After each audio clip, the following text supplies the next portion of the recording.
Hey, I'm Stephanie, and it's time to stumble into style.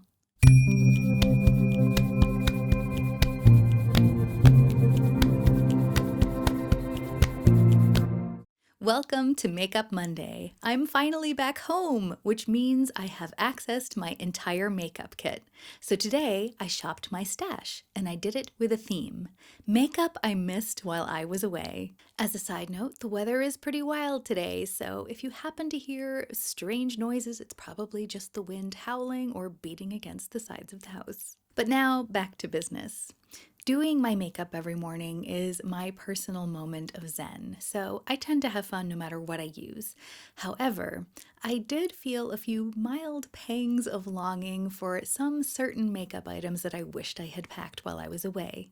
And I think it's interesting to examine the makeup items that have really taken root in the forest of my mind, so much so that I thought about them even though I hadn't seen them in months. To be honest, while I was away, I did think about more than just these products that I'm going to show you today in this Shop My Stash, but I decided I would keep it down to this selection of products for 3 reasons. 1, these were the very first things I thought of, and I think that says something.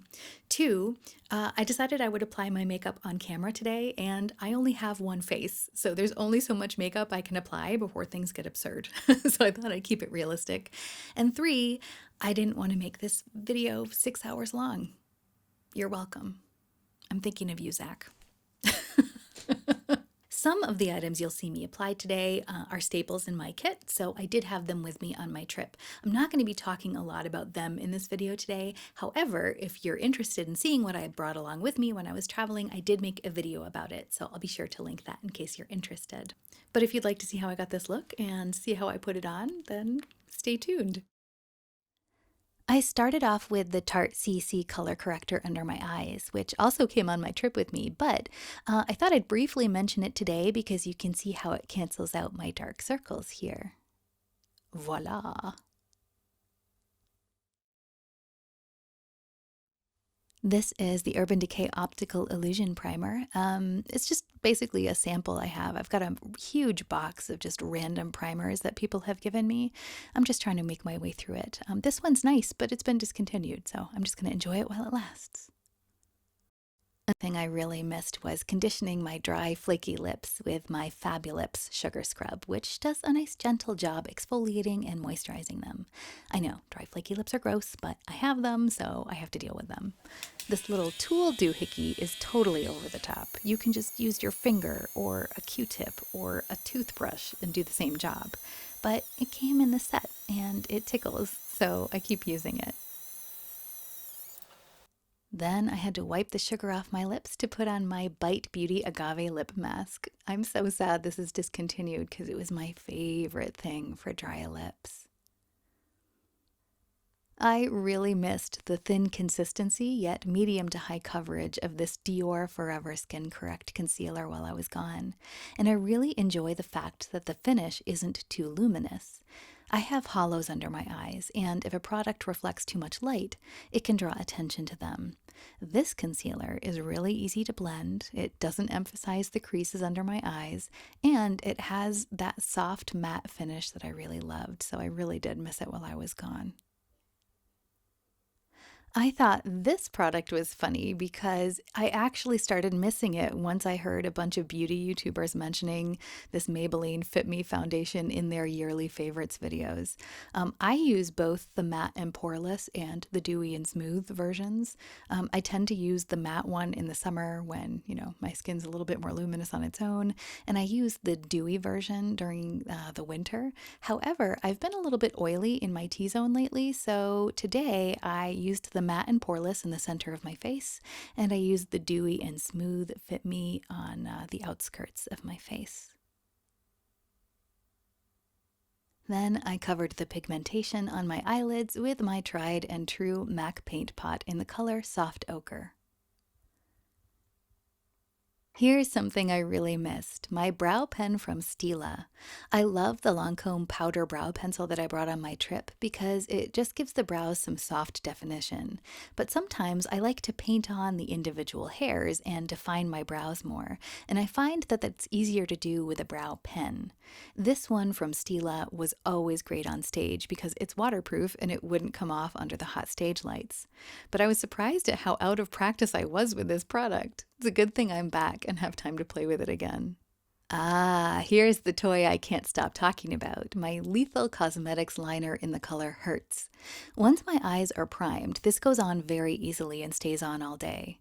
Although it wouldn't have taken much effort, I didn't really try to blend the edges in since I knew I was going to be pairing it with an eyeshadow palette that I've been really missing too. But you'll see that in a minute.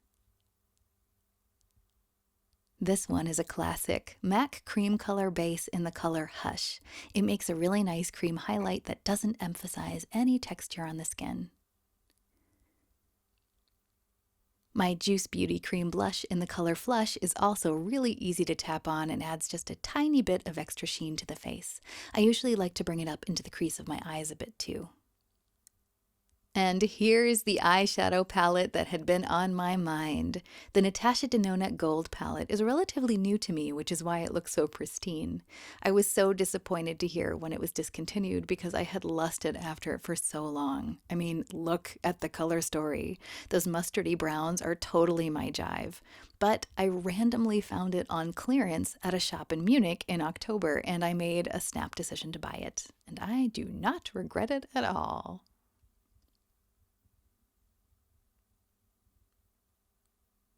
I also really missed my brown eyeliner since I panned mine like halfway into my trip. I like using gel pencils to really press the liner into the base of the lashes and to make the lashes look thicker. This one is from Marc Jacobs and has since been discontinued, so I'm going to savor it as I use it up. I finally got back to my brown L'Oreal Voluminous Mascara, which has long been a favorite of mine. When I was traveling, I had the IT Cosmetics Superhero and Tarte Man-Eater mascaras with me, and the formulas are so different. I like all of them, but I forgot how dry the L'Oreal one is in comparison, so I pushed a little too hard against the base of my eyelashes and smeared it on my lids. Once again, I need practice.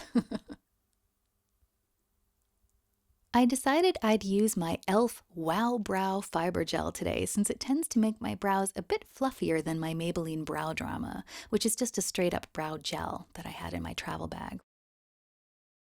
If you saw my last Project Pan update, you might have heard that I was struggling to figure out this powder, but thanks to Hindash, a makeup artist here on YouTube, I figured out that I should be using a sponge instead of a brush, and now I'm much happier with the results. This Physicians Formula bronzer always makes me feel like summer because it smells like coconuts, and it has been so stormy and cold lately that I just needed a little bit of summer. I really enjoy the color and the sheen and the blendability of this bronzer too.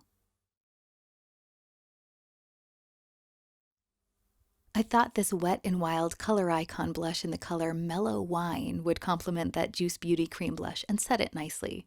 Once I'm done applying it to my cheeks, I tend to use what's left on the brush to just add a bit more color to my face. And yet another discontinued product made it onto this list. What an unfortunate theme. This Becca highlight in Moonstone is beautiful, and it's an old favorite on my eyes and my cheeks. I missed the slightly waxy formula of the MAC lip pencils. This one is in the color Soar. I like them because they easily glide across my growing lip lines without getting stuck like some of the creamier formulas do.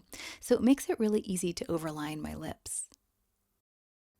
This was a limited edition mini lipstick by Tom Ford in the color Lara. It was my favorite, so I had already used mine up and I thought I'd never see it again. But then I was given this one. Hooray for my favorite lipstick, back from the dead! And I wrapped things up with one of my favorite fragrances. This is actually just a free sample that I was given when I bought the gold palette, but it smells so fresh and so clean, and it doesn't go sweet or sour on me, so I love it. It's Jo Malone's Wood Sage and Sea Salt Cologne. And this is the finished look, and it's been on my face for about 10 hours now, so I think it held up pretty well, but we can do a wear test because I'm here and I have a mirror.